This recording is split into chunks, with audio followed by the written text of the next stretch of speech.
Ասում եք հելեք պայքարել ձեր թալանչիների դեմ, 20 հատ հաղորդագրություն կա տված, ես մի հատ ցուցակ եմ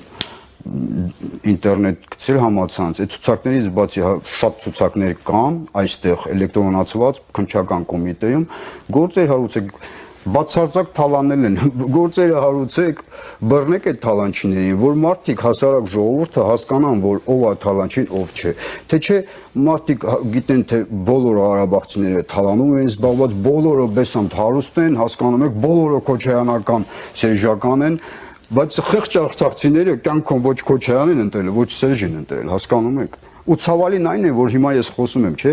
այս եթերի տակ կոմենտներում մի մասա կա, Ղարաբաղում էլ էր այդ մասան բան, որ հադրութեցին փախել է, չի կռվել, Մարտակերտին փախել է։ Այդ նույն ժողովուրդն են, չէ, այստեղ էլ կան, չէ,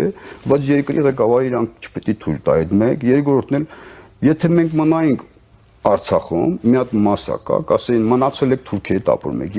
դուրս եք եկել, ասում եք փողել եք, փախել եք, հիմա ինչ անենք, լավ, իսկ իրոք գնանք ապաստարան խնդրենք, չի կարելի։